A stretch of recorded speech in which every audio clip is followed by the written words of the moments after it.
আসসালামু আলাইকুম। এটেন বাংলা সংবাদে সবাইকে স্বাগত জানাচ্ছি আমি অনামিকা হাসান পুনম। শুরুতেই সংবাদ শিরোনাম। কিছুক্ষণের মধ্যে জাতির উদ্দেশ্যে ভাষণ দেবেন সেনাবাহিনী প্রধান জেনারেল ওয়াকারুজ্জামান।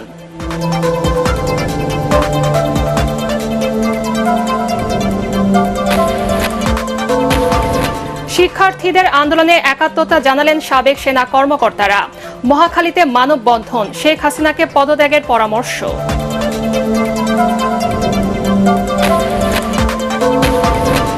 কারফিউ ও ব্যারিকেড ভেঙে রাজধানীতে আন্দোলনকারীদের গণজমায়েতের চেষ্টা, পুলিশের সাথে সংঘর্ষ, বেশ কয়েকজন আহত।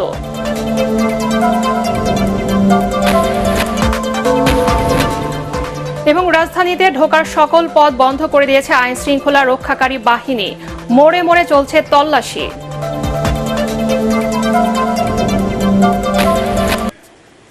শুনছিলেন সংবাদ শিরোনাম, এবারে বিস্তারিত। দর্শক, দেশের সংকটকালীন পরিস্থিতি নিয়ে জাতির উদ্দেশ্যে ভাষণ দেবেন সেনাবাহিনী প্রধান জেনারেল ওয়াকারুজ্জামান। সরকারের পদত্যাগের দাবিতে সর্বাত্মক অসহযোগ আন্দোলনে মার্চ টু ঢাকা কর্মসূচিতে বিভিন্ন স্থানে অবস্থান নিয়েছেন শিক্ষার্থীরা। কারফিউ ও ব্যারিকেড ভেঙে রাজধানীতে ঢুকছে আন্দোলনকারীরা। ঢাকা চট্টগ্রাম মহাসড়কে পুলিশের সাথে আইন শৃঙ্খলা বাহিনীর ব্যাপক সংঘর্ষ হয়। মিরপুর ইসিবি চত্বরেও ধাওয়া পাল্টা ধাওয়ার ঘটনা ঘটে। ব্যারিকেড ভেঙে উত্তরাতেও অবস্থান নিয়েছেন আন্দোলনকারীরা। নিরাপত্তায় রাস্তায় রাস্তায় কাঁটাতারের বেড়া দিয়ে কঠোর অবস্থান নিয়েছে সেনাসহ বিভিন্ন বাহিনীর সদস্যরা। মাহবুব কবির চপল জানাচ্ছেন বিস্তারিত। কার্ফিউ চলাকালীন সময়ে বাইরে আসা সম্পূর্ণ নিষেধ।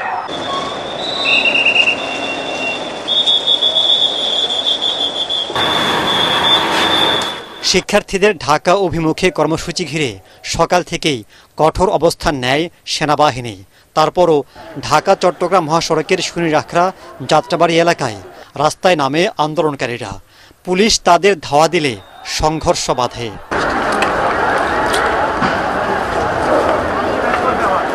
কয়েকদিন থেকে উত্তপ্ত মিরপুরেও কারফিউ উপেক্ষা করে রাস্তায় নামেন শিক্ষার্থীরা।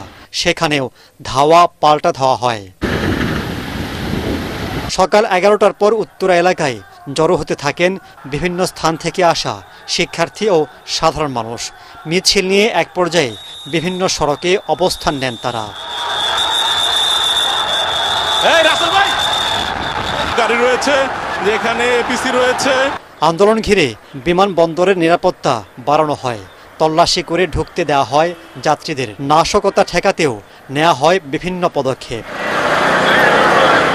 রাজধানীর ধানমন্ডি সংসদ ভবন, গণভবন এলাকায় নিরাপত্তার চাদরে ঢেকে ফেলা হয়েছে গতকাল রাত থেকেই। ঢাকা বিশ্ববিদ্যালয় ও শাহবাগ এলাকায় চারদিকে অবস্থান নিয়েছে সেনা সদস্যরা। ব্যারিকেড ভেঙে তাদের কাছে চলে যান আন্দোলনকারীরা। কোনো সংঘর্ষ ছাড়াই সেখানে দুই পক্ষ অবস্থান করতে দেখা গেছে। আর সেনাবাহিনীর যেসব ভাইয়েরা আমাদেরকে বাধা দিতে চেষ্টা করবেন, আপনাকে বলতে চাই, আপনারা দয়া করে স্বৈরাচার সহযোগী হবেন না। আপনারা হয় জনতার কাতারে নেমে আসুন, নয়তো নিরপেক্ষ থাকুন। এছাড়াও আন্দোলনের সমর্থনে রাজধানীর পাড়ায় পাড়ায় দেয়াল লেখন, গ্রাফিতি করছে স্কুল কলেজের শিক্ষার্থীরা। গুলশানের নিকেতনে এ কর্মসূচি হয় সকালে। বিভিন্ন বাসা থেকে বেরিয়ে এতে যুক্ত হন অনেকেই। শিক্ষার্থী আর সরকারের কঠোর অবস্থানের কারণে দেশ জুড়ে অচলাবস্থার সৃষ্টি হয়েছে। উদ্বেগ উৎকণ্ঠায় মানুষ।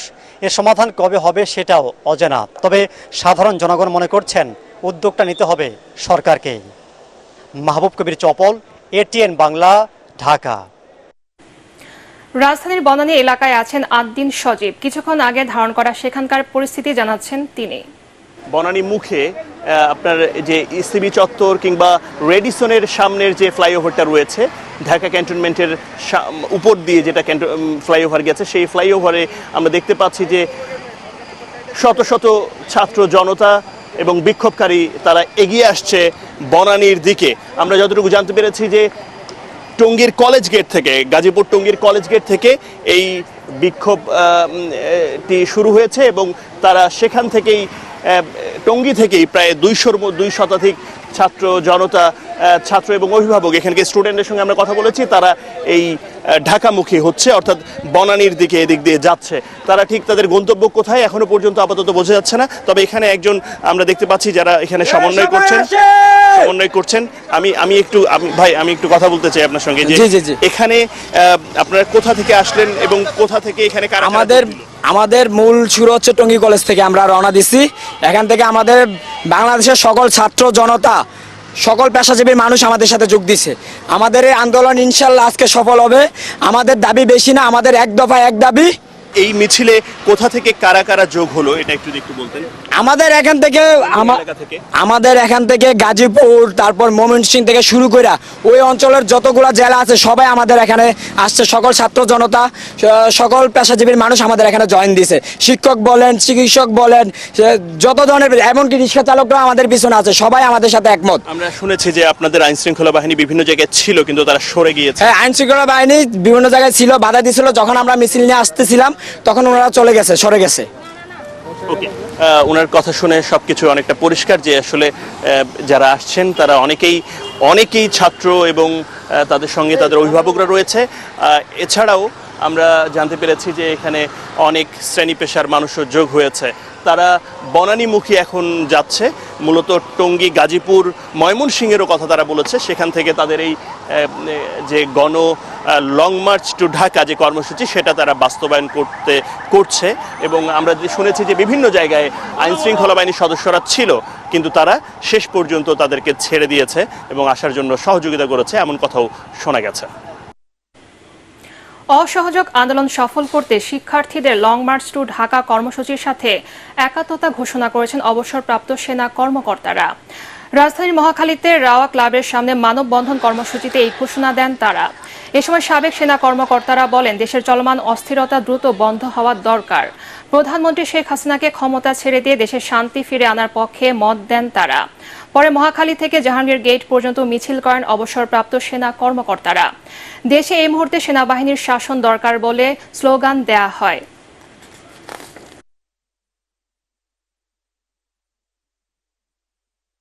আর কত জীবন গেলে, আর কত রক্ত ঝরলে আমরা এই পরিস্থিতি থেকে বের হব।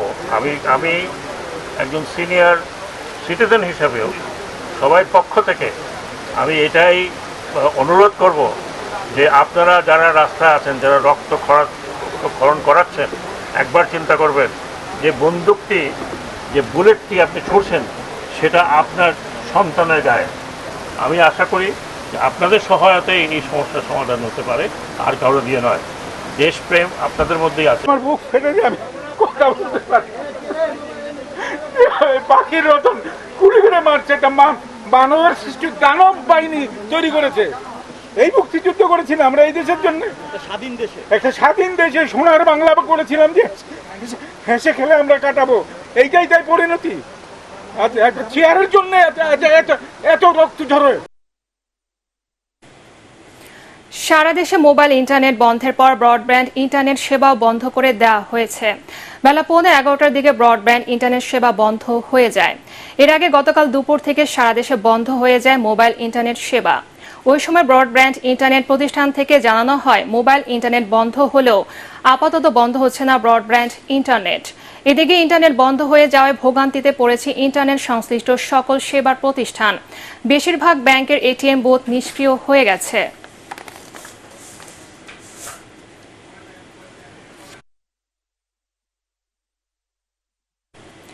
শাহবাগ এলাকায় আছেন মাজহারুল হক মুহাজির। সেখানকার সবশেষ পরিস্থিতি জানতে এখন আমরা কথা বলছি তার সাথে। মুহাজির, শাহবাগ এলাকার খবর আমাদের জানান।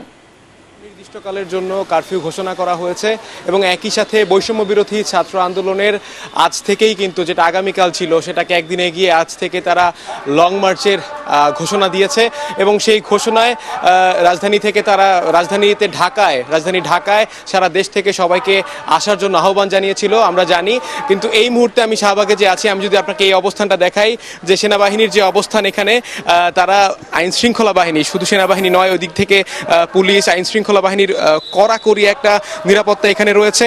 আমরা যখন এসেছি আমরা সকাল থেকে এখানে দেখেছি যে অলিতে গলিতে আন্দোলনকারীদের অবস্থান আমরা দৃশ্যমান দেখেছি, তারা ছিল, তাদের সঙ্গে আমাদের কথা হয়েছে, তারা আমাদেরকে যেটা জানিয়েছেন এবং আমরা এখনও দেখতে পাচ্ছি যে আইনশৃঙ্খলা সেনাবাহিনীর সঙ্গে আসলে তারা কথা বলার চেষ্টা করছে। সেনাবাহিনীকে আসলে তারা হয়তো বা জানানোর চেষ্টা করবে যে তারা আসলে কি করতে চায়। আন্দোলনকারীদের পক্ষ থেকে বলা হচ্ছে যে সেনাবাহিনীর উপস্থিতি থাকলে এটা তাদের জন্য ভালো। তারা আসলে জানাচ্ছে যে সেনাবাহিনীর যে উপস্থিতি সেটা হলে তারা সেনাবাহিনীকে বিশ্বাস করেন। আজ থেকে শুরু হলো সাধারণ ছুটি। কাল এবং পরশু এই ছুটি থাকবে। সাধারণ ছুটিতে সব সরকারি, আধা সরকারি, স্বায়ত্তশাসিত, আধা স্বায়ত্তশাসিত এবং বেসরকারি অফিস বন্ধ রয়েছে। তবে জরুরি পরিষেবা, বিদ্যুৎ, পানি, গ্যাস ও অন্যান্য জ্বালানি, ফায়ার সার্ভিস, বন্দরগুলোর কার্যক্রম, পরিচ্ছন্নতা কার্যক্রম, টেলিফোন ও ইন্টারনেট, ডাক সেবা এবং এ সংশ্লিষ্ট সেবা কাজে নিয়োজিত যানবাহন ও কর্মীরা এই ছুটির আওতার বাইরে রয়েছে। হাসপাতাল ও জরুরি সেবা এবং সংশ্লিষ্ট কর্মী, চিকিৎসা সেবায় নিয়োজিত চিকিৎসক এই ছুটির আওতার বাইরে রয়েছে। বন্ধ আছে ব্যাংক, সমস্ত আর্থিক প্রতিষ্ঠান, আদালত ও কলকারখানা। গতকাল সন্ধ্যা ৬টা থেকে অনির্দিষ্টকালের জন্য কারফিউ জারি করার পর আজ সকাল থেকে রাজধানী সহ দেশের বিভিন্ন এলাকায় থমথমে পরিস্থিতি বিরাজ করছে। আন্দোলনকারী শিক্ষার্থীদের বিক্ষোভ ঠেকাতে শহর জুড়ে সতর্ক অবস্থানে দেখা গেছে আইনশৃঙ্খলা রক্ষাকারী বাহিনীকে। নওগাঁয় কারফিউ প্রত্যাখ্যান করে সড়ক অবরোধ করে বিক্ষোভ করছে আন্দোলনরত শিক্ষার্থীরা। সকাল 10:30 থেকে শহরের কাজের মোড়ে বিভিন্ন স্কুল কলেজের শিক্ষার্থীরা সড়ক অবরোধ করে বিক্ষোভ শুরু করে। এ সময় শিক্ষার্থীদের পাশাপাশি অভিভাবকরাও অংশ নেয়। সেনাবাহিনী শিক্ষার্থীদের শান্তিপূর্ণভাবে অবস্থান কর্মসূচির আহ্বান জানালে শিক্ষার্থীরা সড়ক অবরোধ করে শান্তিপূর্ণভাবে আন্দোলন করে। বগুড়া জেলা শহরে কোথায় কোটা বিরোধী আন্দোলনকারীদের দেখা যায়নি। রাস্তায় যানবাহন চলাচল সীমিত ছিল। শহরে ওষুধের দোকান ছাড়া সব দোকানপাট বন্ধ। এদিকে বৈষম্য বিরোধী ছাত্র আন্দোলনের ডাকা অসহযোগ আন্দোলন ঘিরে সহিংসতার কারণে রোববার সন্ধ্যা থেকে বান্দরবানে চলছে অনির্দিষ্টকালের কারফিউ। জেলা জুড়ে আতঙ্ক বিরাজ করছে। জরুরি প্রয়োজন ছাড়া সাধারণ জনগণ সড়কে কম চলাচল করছে। বন্ধ রয়েছে গণপরিবহন।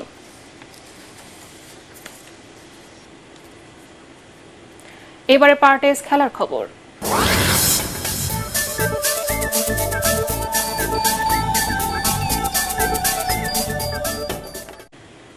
অবিশ্বাস্য প্রতিদ্বন্দ্বিতাপূর্ণ এক দৌড় প্রতিযোগিতা শেষে প্যারিস অলিম্পিকের দ্রুততম মানবের খেতাব জিতলেন নোহা লাইলস। বিশ্ব চ্যাম্পিয়ন মার্কিন তারকা 9.79 সেকেন্ড সময় নিয়ে সোনা জিতলেন অলিম্পিকের 100 মিটার স্প্রিন্টে। তার সমান 9.79 সেকেন্ড সময় নিয়েও ফটো ফিনিশে দ্বিতীয় হয়েছেন জ্যামাইকার কিশানে টমসন। দুজনকে পৃথক করেছে সেকেন্ডের 1000 ভাগের 5 ভাগ সময়। এতে 2004 সালের পর যুক্তরাষ্ট্রকে ছেলেদের 100 মিটার স্প্রিন্টে প্রথম সোনা এনে দিলেন লাইলস। তার সামনে এবার বোল্টের অলিম্পিক কীর্তি ছোঁয়ার সুযোগ। নিজের প্রিয় ইভেন্ট 200 মিটার স্প্রিন্টেও সোনা জিতলে বোল্টের পর প্রথম পুরুষ স্প্রিন্টার হিসেবে ডাবলস জিতবেন লাইলস।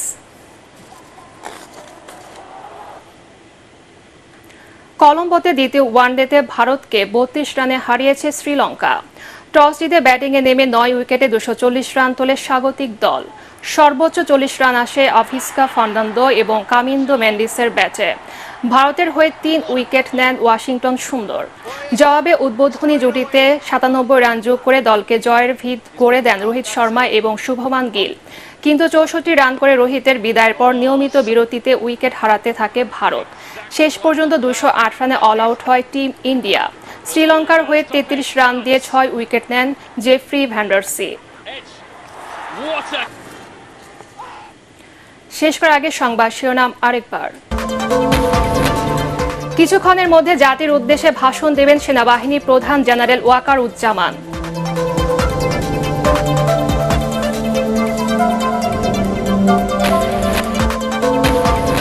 শিক্ষার্থীদের আন্দোলনে একাত্মতা জানালেন সাবেক সেনা কর্মকর্তারা। মহাখালীতে মানববন্ধন, শেখ হাসিনাকে পদত্যাগের পরামর্শ।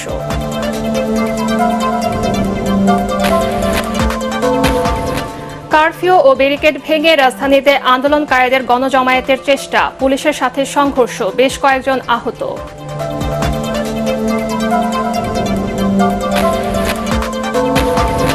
এবং রাজধানীতে ঢোকার সকল পথ খুলে দিয়েছে আইনশৃঙ্খলা রক্ষাকারী বাহিনী, মোড়ে মোড়ে কড়া পাহারা।